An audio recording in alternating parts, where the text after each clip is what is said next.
You're too old to live alone anyway, Dolores. We've already moved a tenant in.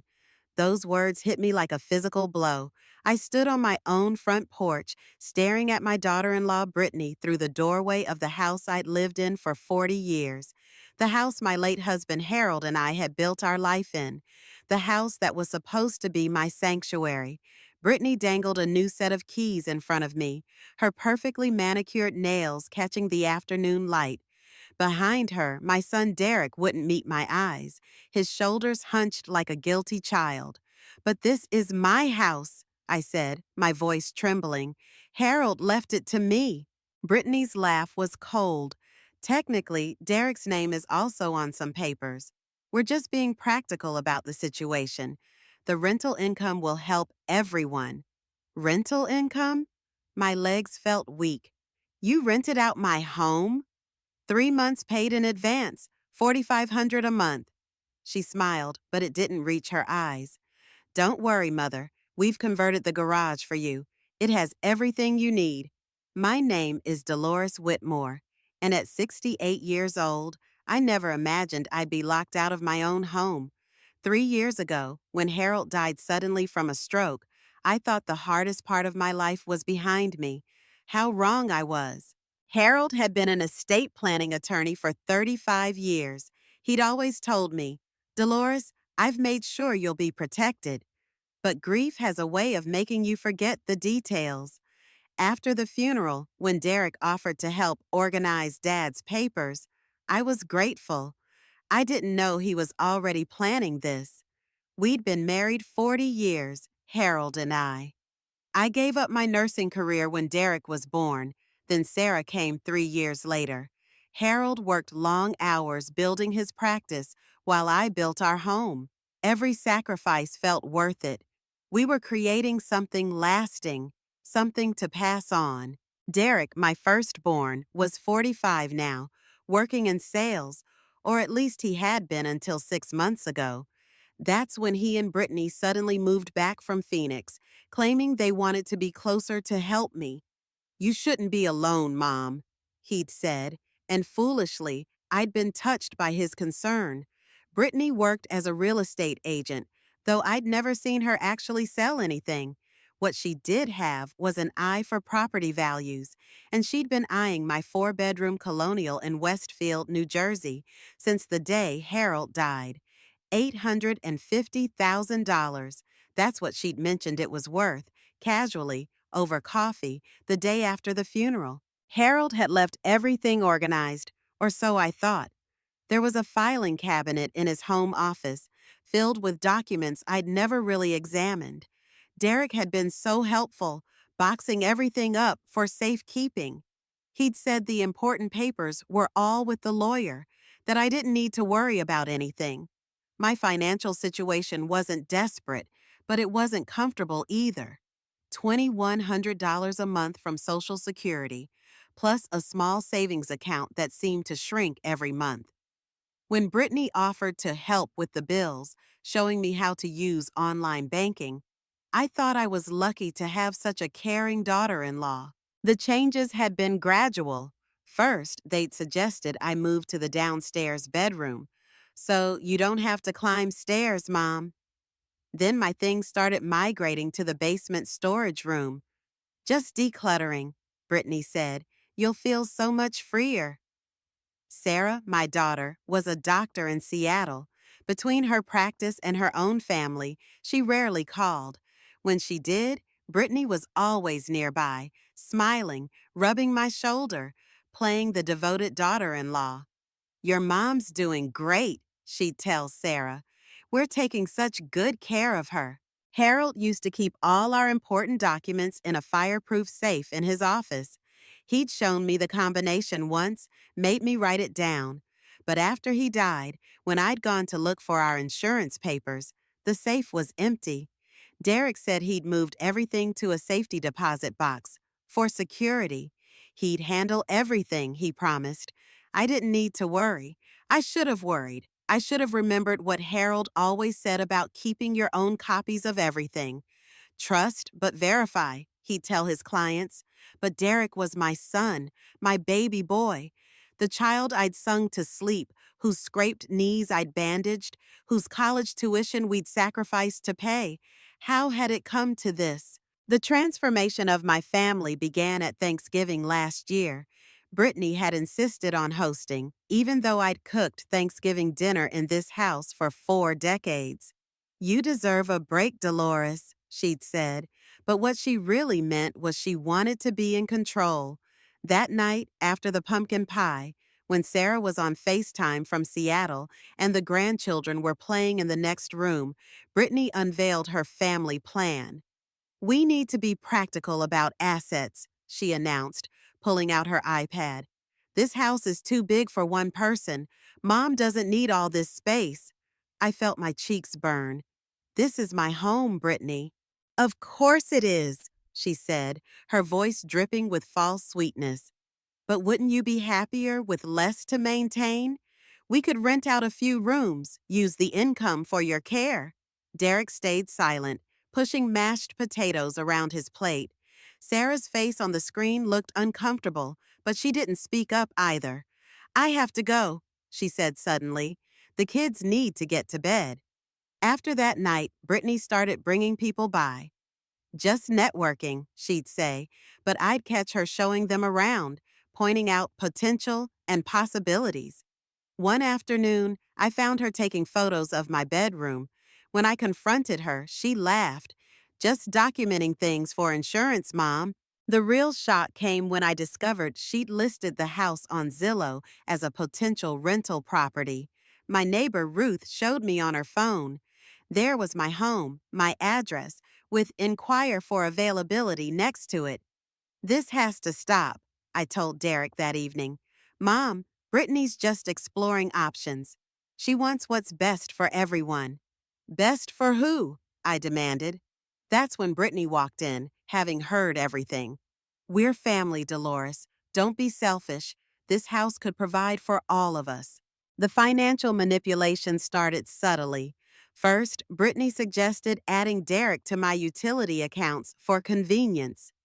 Then she opened a credit card in my name for emergencies. When the first statement came, there was $8,000 in charges, furniture for their apartment in Phoenix that they'd apparently not sold, a vacation to Cabo, expensive dinners. "We'll pay it back," Brittany promised, "once Derek's new business takes off." But there was no new business. Derek had been fired for missing sales quotas, something they'd hidden from me. They were living off credit cards, and I later learned, had been evicted from their Phoenix apartment for non-payment. The pattern escalated month by month. In January, they moved my bedroom furniture to the basement, claiming the upstairs needed renovation. In February, I noticed my mail was being forwarded to their attention. When I complained, Brittany said it was to help manage your bills. By March, my car keys would disappear for days at a time. "You shouldn't be driving so much anyway," Derek would say when I asked. The worst came in April when I had the flu. Brittany brought papers to my bedside, said they were medical forms. Fevered and exhausted, I signed them. Later, I learned it was a temporary power of attorney, giving them control over my financial decisions. My neighbor Ruth tried to warn me.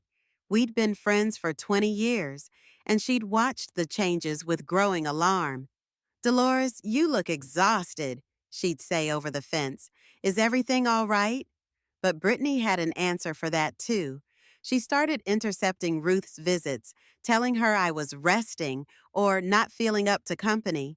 She convinced me my friends were gossips who didn't have my best interests at heart. The isolation was deliberate and effective. Without my car, I couldn't get to my book club. With Brittany screening my calls, old friends stopped trying to reach me. Even my doctor's appointments were rescheduled or canceled. Brittany said she'd found me better care. But those appointments never materialized. Then came the discovery that broke my heart. Derek had taken out a second mortgage on the house. $200,000 borrowed against my home for what he called a business investment opportunity. The papers had my signature, forged while I was sick with the flu. I tried calling Sarah, desperate for help, But Brittany had gotten to her first. Mom, Sarah said, sounding tired, Derek says you're getting confused. Maybe you should let them handle things for now. I'm swamped with work here. The threat came next. One evening, as I protested Brittany selling Harold's Rolex, his father's watch, meant for Derek's son, she turned to me with cold eyes. Nursing homes are expensive, Dolores, but sometimes they're necessary for seniors who can't cooperate with their families. Derek stood behind her, not meeting my eyes. Mom, please don't make this difficult. That night, I lay in the basement room they'd moved me to, listening to footsteps above in my own home, and wondered how I'd lost everything while still being alive. But I also remembered something Harold once said. The law protects those who protect themselves, Dolores. Never forget that. I still had fight left in me. I just needed to find the right weapon. My 68th birthday should have been a quiet celebration. Instead, Brittany turned it into my public humiliation. Surprise! She shouted as I walked into my own living room, though the only surprise was seeing 30 strangers in my home. Not one familiar face. No Ruth, no friends from church, no one from my book club.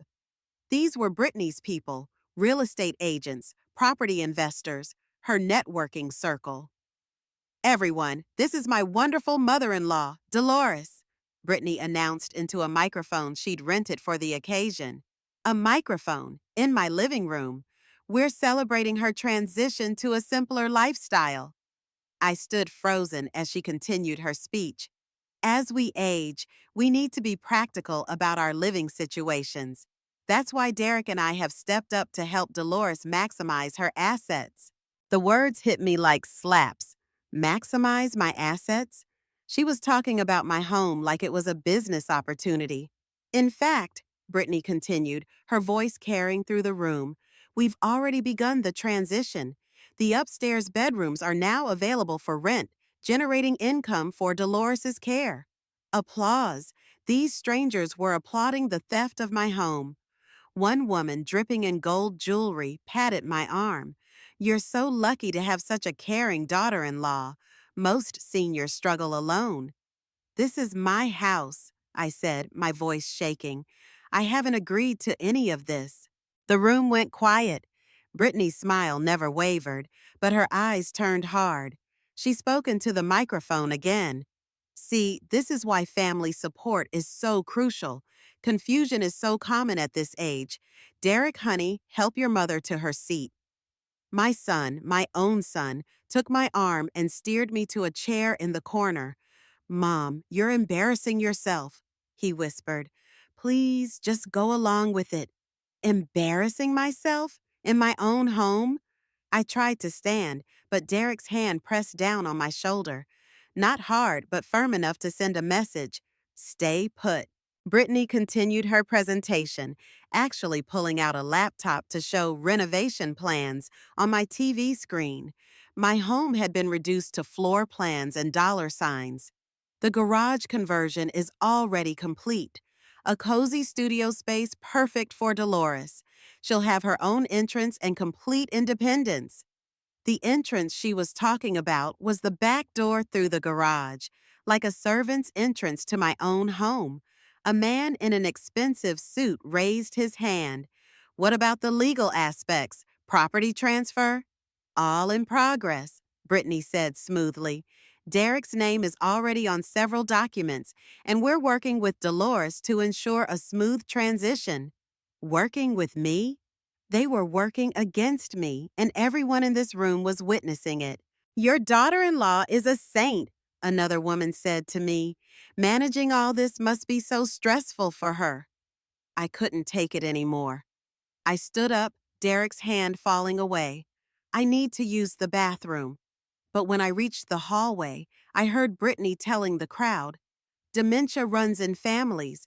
We're prepared for whatever level of care she needs. Dementia? My mind was as sharp as ever. This was gaslighting at its cruelest. I locked myself in the bathroom and cried, silent, angry tears. When I finally emerged, the party had moved to the dining room. my dining room, where I'd hosted 40 years of family dinners. That's when I saw them, a young couple coming down the stairs. My stairs. "Oh, you must be Mrs. Whitmore," the woman said brightly. "We're the Johnsons. We just moved into the upstairs suite. Your daughter-in-law said you were excited about having tenants." Excited? They were already living in my home, sleeping in the bedroom where Harold and I had spent 40 years together. "When did you move in?" I managed to ask. "This morning. Brittany said you were out for your birthday breakfast. She's been so helpful, showing us everything." This morning, while Brittany had taken me for a birthday breakfast at a diner, keeping me out for 3 hours, strangers had moved into my home. I walked back to the party in a daze. Brittany was distributing gift bags. Gift bags at my birthday party, filled with her real estate business cards and promotional materials, using my birthday to network. "And now for Dolores's gift," she announced, producing a wrapped box. Inside were brochures, glossy, colorful brochures for assisted living facilities. Golden Years Manor, Sunset Gardens, Peaceful Pines Memory Care Unit. "Just in case you need more support soon," Brittany said loudly for everyone to hear. "We want you to have options, Mom." The room applauded again. They thought this was thoughtful. They couldn't see the threat hidden in those glossy pages. That night, after everyone left, I was escorted to my new home, the converted garage. A single bed, a tiny refrigerator, a microwave, and a small bathroom. 300 square feet of what used to be storage space, while strangers slept in my bedroom. "Happy birthday, Dolores," Brittany said from the doorway. "Sweet dreams." The door closed, and I heard the lock click from the outside. I need to pause here for a moment, friends. If you're watching this, if you've ever felt powerless in your own home, in your own life, you're not alone. I know what it's like to have the people you trust most become the ones who hurt you deepest. Maybe you're seeing red flags in your own family. Maybe you're watching someone you love go through this. Please don't stay silent. Don't wait like I did. If my story resonates with you, please like and share it. Someone out there needs to hear this, needs to know they're not crazy, not alone, not powerless. Subscribe and hit that notification bell, because what happens next will show you that even when everything seems lost, even when you're locked in a garage on your 68th birthday, there's still hope. There's still a way to fight back. Let me tell you what happened next. 6 in the morning, the day after my birthday, Brittany was knocking on the garage door. Not my bedroom door, because I no longer had a bedroom. The garage door. "New house rules, Dolores," she announced, holding a typed document. "You need to pay rent now, $500 a month." I stared at her. "Rent? For the garage of my own house?" "It's a converted studio apartment," she corrected. "And yes, you need to contribute to the household expenses. That's exactly what your Social Security is for." "That's nearly a quarter of my income." "Exactly. Very reasonable for New Jersey. Sign here." The paper she thrust at me was a lease agreement. I was being made a tenant in my own home. Derek stood behind her, studying his shoes like they held the secrets of the universe. "And if I don't sign?" I asked. "Then we'll have to explore other living arrangements," Brittany said sweetly. "Those brochures I gave you yesterday have some lovely options." My hand shook as I signed. What choice did I have? No car, no access to my money, no one to call for help. Within a week, Brittany had rented out the remaining bedrooms. 4 tenants total, bringing in $9,000 a month. $9,000 from my home, while I paid them rent to live in the garage. The rules kept coming. I was banned from entering the main house without permission. The tenants complained about an old lady wandering around, Brittany explained. If I wanted to use the kitchen, my kitchen, where I'd cooked thousands of meals, I had to ask permission and could only use it between 10 and 11 in the morning. "But how am I supposed to eat?" I asked. Brittany's solution was a mini fridge and microwave in the garage, stocked with frozen dinners from the dollar store. "Perfect for your needs," she said. Ruth tried to visit the next day, but Brittany intercepted her at the door. I could hear them from the garage. Dolores isn't receiving visitors, Brittany said firmly. That's ridiculous. I've been her friend for 20 years. And now she needs rest. If you continue to trespass, I'll call the police. I wanted to scream, to run out and tell Ruth everything, but what would I say? That my son and his wife had taken over my home? That I was a prisoner in my own garage? Who would believe it? Derek finally spoke up one evening, slipping into the garage when Brittany was showing the house to more potential renters. Mom, this is temporary, he said, not meeting my eyes, just until the business takes off. What business, Derek? You don't have a business. I'm working on something. Brittany has connections. We just need capital. That's when I understood. They weren't just taking my home, they were using it as collateral for their schemes. My lifetime of building something solid was being liquidated for their get-rich-quick dreams. The next blow came when I discovered Brittany had sold my wedding ring. I'd taken it off one night because my arthritis was acting up, left it by the sink in the garage bathroom. The next morning, it was gone. You weren't wearing it anyway, Brittany said when I confronted her. We needed to pay the property taxes. Property taxes on my house paid for with my wedding ring, while they collected $9,000 in rent. Sarah finally called, but Brittany had already poisoned that well, too. Mom, Brittany says you're showing signs of paranoia. Maybe you should consider assisted living. Sarah, please, you have to listen. Mom, I can't deal with this right now. I have surgeries scheduled all week. Let Derek and Brittany help you. The help continued. Brittany hired what she called a home health aide, a woman named Marcy, who was clearly there to spy on me.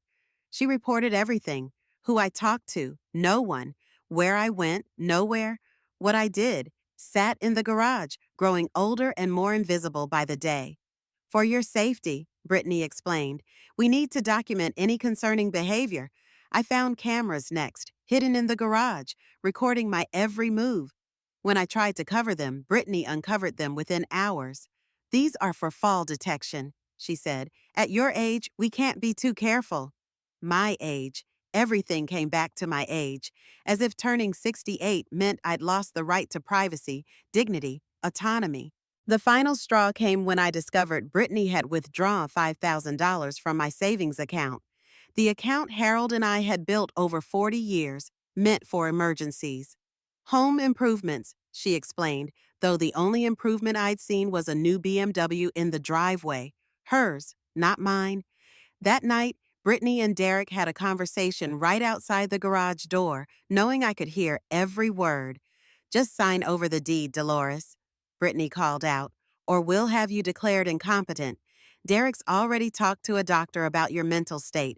One signature, and this all becomes easier for everyone. Easier for them. Devastating for me. But as I lay in that converted garage, something Harold once said echoed in my mind. The truth always comes out, Dolores, and when it does, it comes with interest. The appointment with Dr. Morrison was scheduled for a Tuesday. Brittany had arranged everything: the geriatric psychiatrist who would evaluate my mental capacity and, she hoped, declare me incompetent. It's for your own good, Mom, Derek said as he blocked the garage door, preventing me from leaving. You've been so confused lately. Confused? The only thing I was confused about was how my son had become this person. Derek, please, I begged. I'm your mother. How can you do this?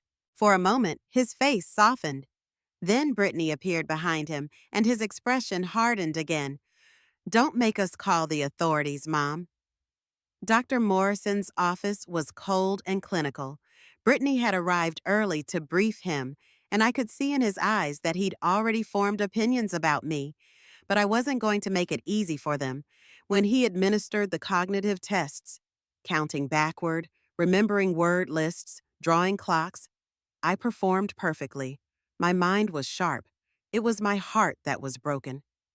Mrs. Whitmore shows no signs of cognitive impairment, Dr. Morrison concluded, much to Brittany's visible frustration, though I do note signs of depression, which is understandable given her recent life changes. Depression. Yes, I was depressed. Who wouldn't be, living as a prisoner in their own garage? Brittany wasn't giving up. On the drive home, she laid out her next plan. That doctor was clearly incompetent. We'll find another one, and another, until we get the right diagnosis. That night, alone in the garage, I knew I was running out of time. My phone had been disconnected. Brittany said it was an unnecessary expense. My car keys had been hidden for months.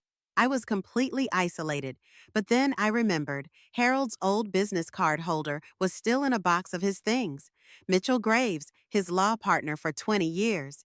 If anyone would help me, it would be Mitchell. The next day, while Brittany was out showing houses and Derek was supposedly job hunting, I saw my chance. One of the tenants, the young woman from upstairs, had left her phone on the patio table while gardening. "Excuse me," I called out softly. "Could I borrow your phone for just a moment? It's an emergency." She hesitated, then handed it over. My fingers trembled as I dialed the number from memory. "Graves and Associates," a receptionist answered. "Mitchell Graves, please. Tell him it's Dolores Whitmore, Harold's widow." "I'm sorry, Mrs. Whitmore, but Mr. Graves retired 2 years ago. His son Thomas has taken over the practice." My heart sank, but desperation pushed me forward. "Then Thomas, please. Tell him it's urgent. Tell him it's about Harold's estate." I left a message, my voice breaking as I explained my situation in hurried whispers. The tenant was looking uncomfortable, clearly wanting her phone back. That evening, Brittany discovered what I'd done. The tenant, trying to be helpful, had mentioned the call. "Who did you call?" Brittany demanded, barging into the garage. When I didn't answer immediately, she grabbed my arm. "Who did you call, Dolores?" "A friend," I said, trying to sound calm. "Just a friend." "You don't have friends anymore," she snapped. "One more stunt like this, and you're going straight to memory care. I've already toured 3 facilities. They have a bed available at Shady Pines. It's not nice, but it's what we can afford after selling the house." Selling the house, my house, the home Harold and I had built together. That night, I heard them planning through the thin garage walls. "Once we get power of attorney, we can sell the house and put her somewhere cheap," Brittany was saying. "300,000 in profit after the mortgage Derek took out. We can start fresh in Florida." "What about Sarah?" Derek asked. "Sarah hasn't visited in 2 years. She won't fight us." I lay in the narrow bed, staring at the ceiling, feeling more alone than I'd ever felt in my life. Even Harold's death hadn't been this isolating. At least then, I'd had my home, my friends, my dignity. But as I was drifting off to sleep, my phone, the old landline Brittany had forgotten, was still connected in the garage. Rang. It was Thomas Graves. "Mrs. Whitmore," he said, his voice urgent, "your husband left very specific instructions about the deed to your house. Can you meet me tomorrow?" I don't have a car. I can't leave."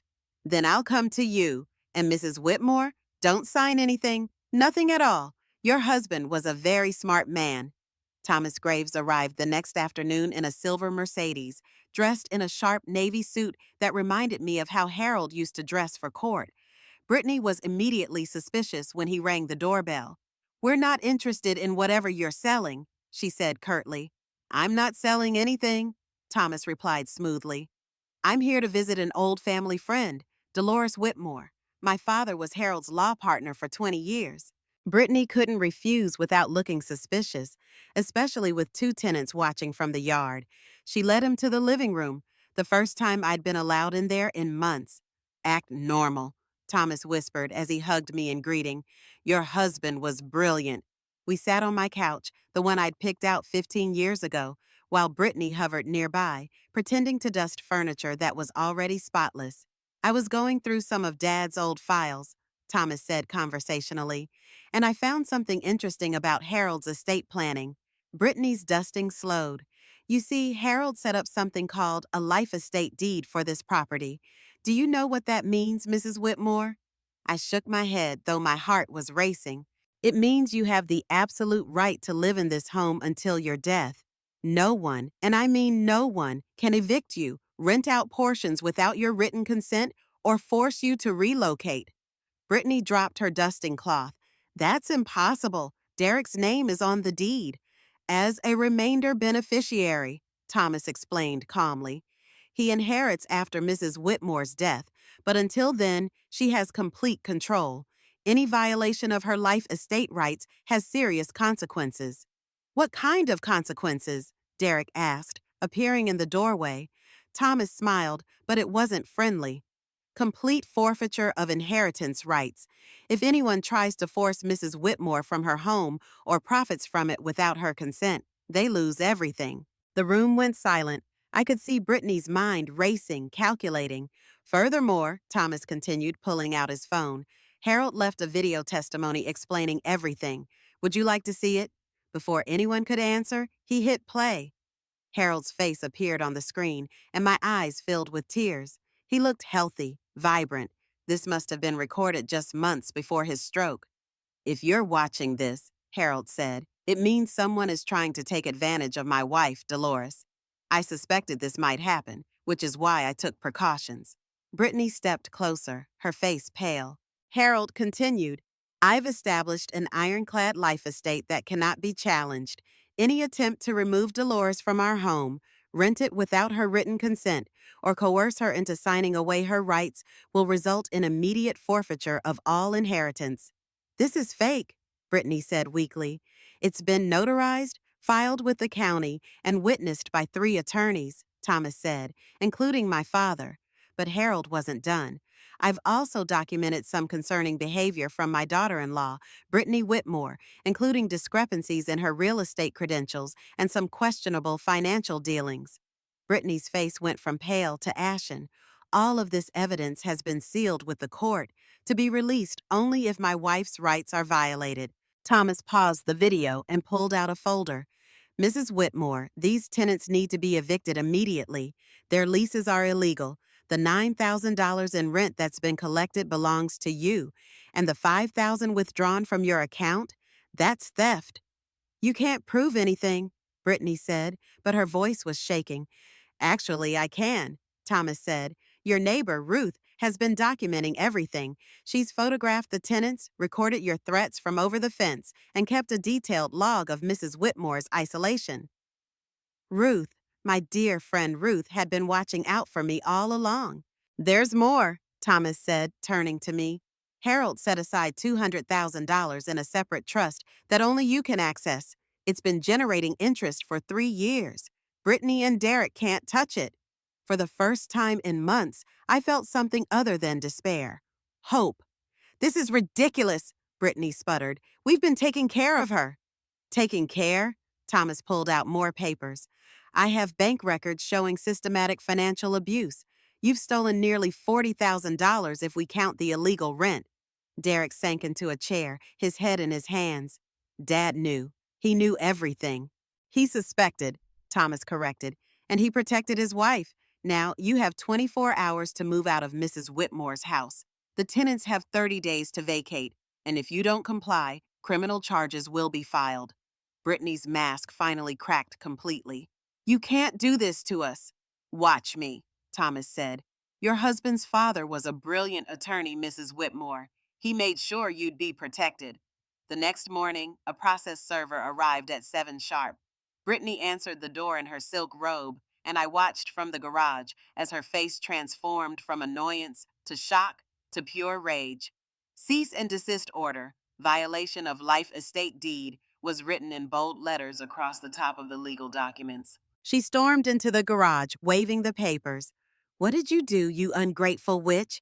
After everything we've done for you. Everything you've done to me, I corrected, finding strength I didn't know I still had. Derek appeared, still in his pajamas, looking panicked. Mom, what's happening?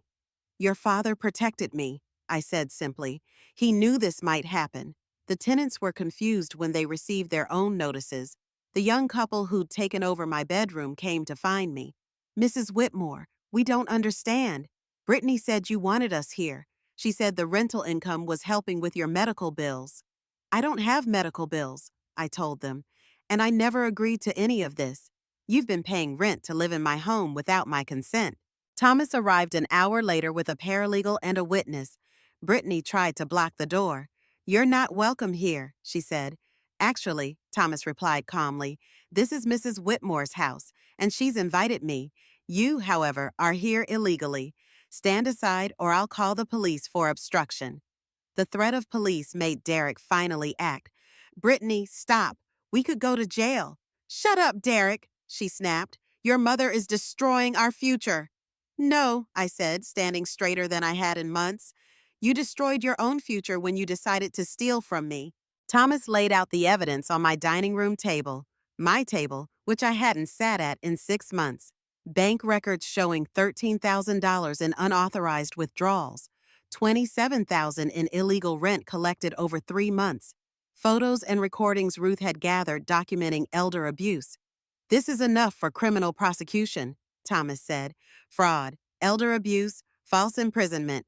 False imprisonment, Derek interrupted. Locking your mother in the garage? Preventing her from leaving? Taking her car keys? Yes, false imprisonment. Brittany tried one last manipulation. We'll leave if she drops all charges. We'll go back to Phoenix. Phoenix? Thomas smiled coldly. You mean the city where you were evicted for non-payment? Where you're wanted for check fraud? I don't think that's an option. How did he know that? Then I remembered. Harold had hired an investigator. He'd known everything about Brittany's past. Derek, Brittany turned to her husband, her voice desperate. Choose, your mother or your wife, your family or her. Derek looked at me, then at Brittany, then back at me. For a moment, I saw my little boy again, lost, scared, wanting someone to tell him what to do. Mom, he said quietly, I'm sorry for everything. Brittany slapped him, hard. The sound echoed through the room. You weak fool. You pathetic mama's boy. I gave up everything for you. You gave up nothing, Derek said, rubbing his cheek. You took everything from her, from me, from us. Thomas cleared his throat. The court hearing is scheduled for next week. Mrs. Whitmore, you'll need to testify about what's been happening here. Are you prepared for that? I've been preparing for months, I said. Brittany made one more threat. I'll hire the best lawyer in New Jersey. You'll lose everything. With what money? Thomas asked. The accounts you've drained are frozen. The credit cards in Mrs. Whitmore's name have been canceled, and no lawyer will take your case once they see the evidence. That night, I slept in the garage one last time, but it felt different. The lock on the door was broken. Thomas had made sure of that. Tomorrow, I would reclaim my bedroom. Tomorrow, I would start taking back my life. Sarah called late that evening. Mom, Brittany just called me. She said you're having some kind of breakdown, that you're destroying the family. Sarah, I said firmly, I'm saving what's left of our family. If you want to know the truth, come home. See for yourself what they've done. I'll book a flight for tomorrow. As I hung up, I heard Brittany and Derek arguing upstairs. She was packing, throwing things, screaming about lawyers and lawsuits and revenge. But I wasn't afraid anymore. Harold had protected me, even from beyond the grave. The war wasn't over, but for the first time, I was winning. Friends, I need to pause again because what happens next in that courtroom changed everything. If you're still with me, if you're feeling that fire of justice building in your chest, then you understand why I had to fight. Too many of us stay silent when our families betray us. We're taught that family matters should stay private, that we should endure for the sake of peace. But sometimes, peace is just another word for surrender. If you know someone who needs to hear this story, someone who's being taken advantage of, isolated, or financially abused, please share this with them. Like this video if you believe that age doesn't diminish our rights. Subscribe and ring that bell because you need to see what happened when Brittany faced the judge. The truth was about to come out, and it was more shocking than anyone expected. The courtroom was packed. Brittany had arrived with Marcus Stone, one of the most expensive attorneys in Newark. She wore a conservative black suit, trying to look respectable, but I could see the desperation in her eyes. Judge Patricia Hawkins presided, a woman in her 60s with sharp eyes and no patience for nonsense.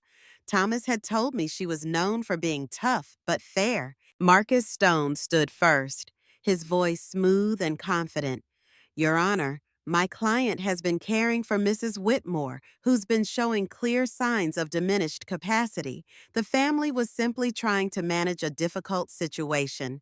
He presented Brittany's evidence, selectively edited recordings where I sounded confused because I was being gaslit, photos of the comfortable garage apartment, prison, and statements about my erratic behavior, defending myself.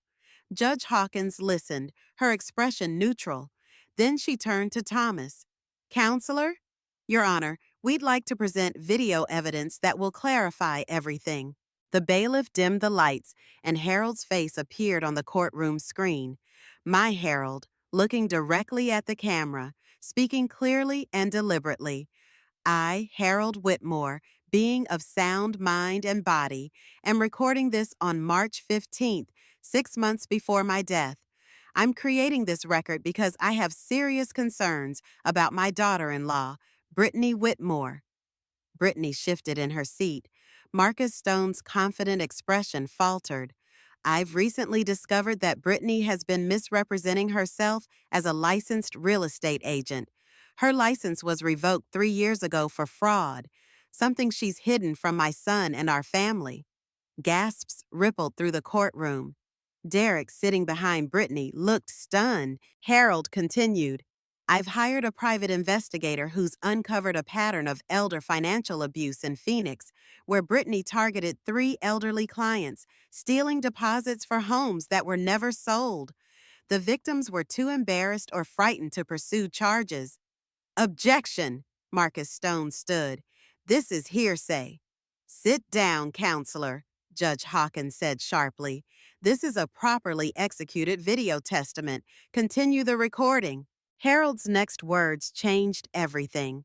Therefore, I've created an ironclad life estate deed with specific provisions. First, my wife Dolores has absolute right to residence until her death. Second, any attempt to remove, relocate, or financially exploit her triggers immediate forfeiture of all inheritance rights.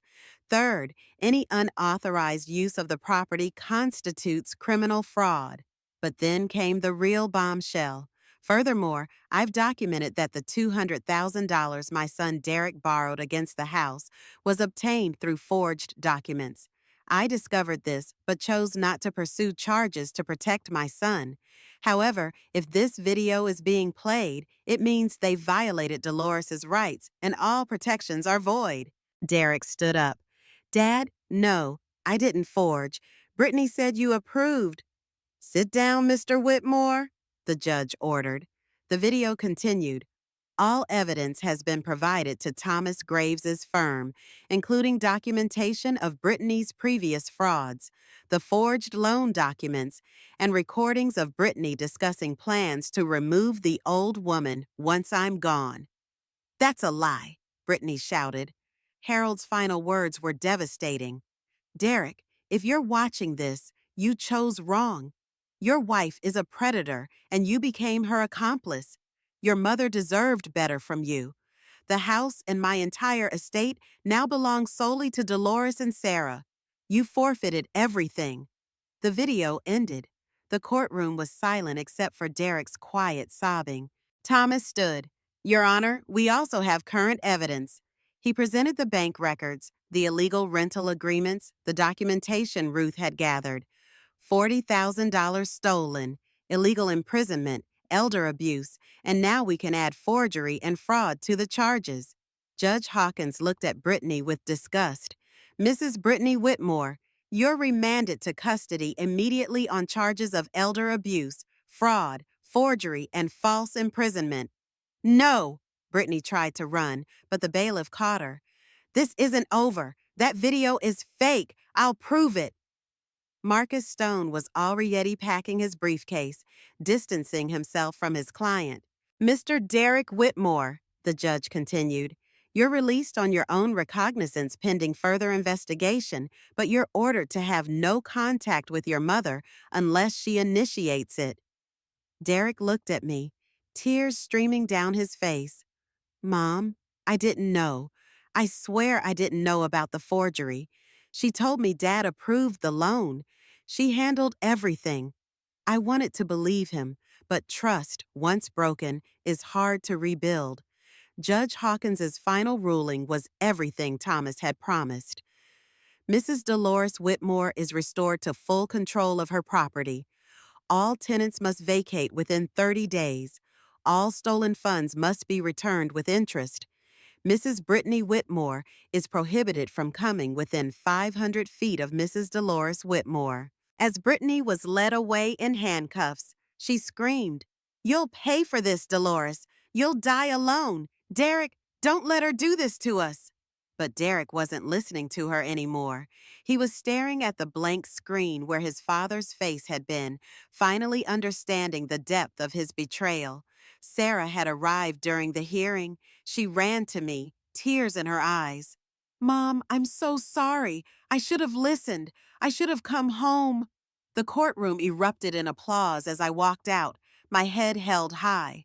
Ruth was waiting outside with other neighbors, all smiling, all supportive. The local news was there too, cameras rolling. "Mrs. Whitmore, how does it feel to have justice?" a reporter asked. "It feels like coming home," I said simply. The second hearing, 2 weeks later, was even more crowded. Word had spread through the community, and the courtroom was filled with seniors from my church, my old book club, and neighbors I hadn't seen in months. But the most surprising attendees were 3 elderly women from Phoenix who'd flown in to testify. Brittany was brought in wearing an orange jumpsuit, her perfect facade completely shattered. She'd been held without bail after attempting to access my accounts from jail using a contraband cell phone. Judge Hawkins reviewed the expanded charges methodically. "Mrs. Brittany Whitmore, you're now facing 15 counts of fraud, 3 counts of elder abuse, false imprisonment, forgery, and identity theft. How do you plead?" Marcus Stone had withdrawn from the case. Brittany's new attorney, a public defender, looked overwhelmed. "Not guilty, Your Honor. Thomas presented our case with surgical precision. Your Honor, we'd like to call our first witness." Margaret Holstead, 73, from Phoenix, took the stand. Her voice shook, but her words were clear. "Brittany Whitmore promised to sell my house for me after my husband died. I gave her an $8,000 deposit. She disappeared with it. I was too ashamed to tell anyone I'd been scammed." Then Dorothy Brennan, 78. "She convinced me to give her power of attorney to handle a property sale. She drained my checking account, $15,000, said it was for expenses, but never provided receipts." The third woman, Evelyn Torres, 81, was in a wheelchair. "She took my retirement savings, $22,000, promised to invest it in real estate. I never saw a penny back. I had to move in with my daughter because I couldn't afford my apartment anymore." Each testimony built the pattern. Brittany had specifically targeted elderly women, particularly widows, gaining their trust, then stealing their money. "Your Honor," Thomas said, "this establishes a clear pattern of predatory behavior spanning years." Then came Derek's moment. "I'd like to testify," he said quietly. Brittany's eyes blazed. "Don't you dare!" "Mr. Whitmore," the judge said, "you understand you're potentially incriminating yourself." "I understand, but my mother deserves the truth." Derek took the stand, looking older than his 45 years. "Brittany planned this from the beginning. When Dad died, she saw an opportunity. She said Mom was sitting on a gold mine and didn't deserve it." "Objection!" Brittany's lawyer protested weakly. "Overruled. Continue, Mr. Whitmore." "She had me convince Mom to let us move in, said we were helping her. But Brittany had already researched how to get control of the house. She found a lawyer who would help us challenge the will, but then we discovered the life estate deed." Derek's voice broke. "She was furious. Said we had to find another way. The power of attorney, the rental scheme, trying to have Mom declared incompetent. It was all Brittany's plan." "And you went along with it?" Judge Hawkins said coldly. "Yes, I was weak. I was unemployed. Brittany said it was our only option. She said Mom had lived her life and it was our turn." He looked at me. "I'm so sorry, Mom. Dad would be ashamed of me." Brittany exploded. You spineless coward. I made you. Without me, you're nothing. Mrs. Whitmore, control yourself or you'll be removed, the judge warned. Thomas presented the final evidence. Your Honor, we've discovered that Mrs. Brittany Whitmore has been operating under 3 different aliases, with fraudulent real estate licenses in 2 states. The FBI is now investigating her for interstate fraud.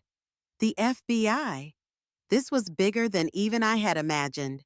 Judge Hawkins delivered her verdict. Brittany Whitmore, you are a predator who specifically targets society's most vulnerable. You've shown no remorse, only anger at being caught. The sentence was harsh but justified. 12 years in federal prison, no possibility of parole for 5 years. You must pay full restitution to all victims, totaling $127,000. You're permanently barred from any profession involving fiduciary responsibility. Brittany screamed as they dragged her out. This isn't over. I'll get out. I'll destroy all of you. Derek's sentence was lighter but still significant. 2 years probation, 300 hours of community service, specifically helping elderly victims of fraud, and mandatory therapy. Mr. Whitmore, you were manipulated, but you were also complicit. Your father's disappointment should be punishment enough. As we left the courtroom, reporters surrounded us. Mrs. Whitmore, what would you say to other seniors facing similar situations? I looked directly at the camera. Don't be silent. Don't be ashamed. There are people who will help you. Your age doesn't make you less valuable or less deserving of respect and justice. The story made national news. Elderly woman defeats predatory daughter-in-law in stunning legal victory. Calls and letters poured in from seniors across the country sharing similar stories. Sarah stayed by my side through it all. Mom, I failed you when you needed me most. That will never happen again. Derek approached hesitantly after the sentencing. Mom, I know I don't deserve forgiveness, but I want to try to make things right. Actions, Derek, not words. Show me you've learned something from this. That night, I slept in my own bedroom for the first time in 8 months. The house was quiet, peaceful, mine again. Harold's picture sat on the nightstand, and I could almost hear him saying, I told you I'd protect you, Dolores. I always keep my promises. 6 months later, my life had transformed completely. Brittany was serving her 12-year sentence in federal prison with no chance of parole for 5 years. The last I heard, she was working in the prison laundry, a far cry from her designer suits and BMW. Derek had thrown himself into his community service, working with Elder Protection Services. He met with me every Sunday for coffee, my terms, my timing. Slowly, painfully, we were rebuilding something. Mom, he said one Sunday, I've been asked to speak at senior centers about financial abuse, to warn families about people like Brittany. Good, I said simply. Maybe your story will prevent another family's destruction. Sarah had taken a 6-month sabbatical from her practice and moved home temporarily.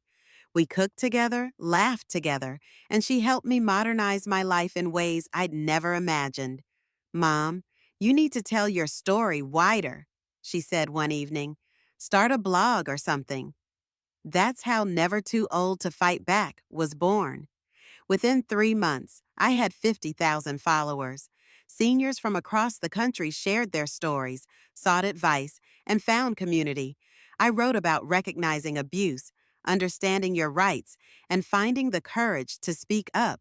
The house felt alive again, but in a new way. I did rent out 2 rooms, my choice this time, to graduate students from Rutgers. They helped me with technology. I provided home-cooked meals and a safe, affordable place to live.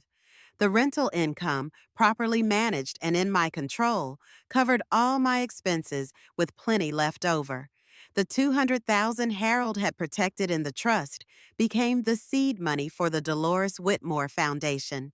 Working with Thomas Graves's firm, we provided free legal consultations to elderly victims of financial abuse.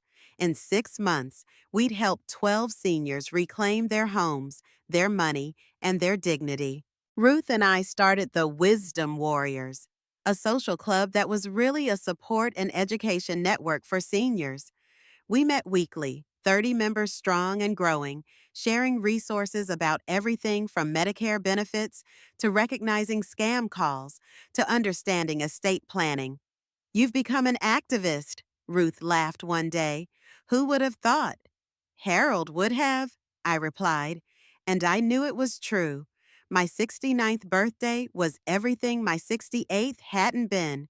Sarah organized a genuine celebration with real friends, not networking strangers. The mayor attended, presenting me with a Courage and Community Award for my advocacy work.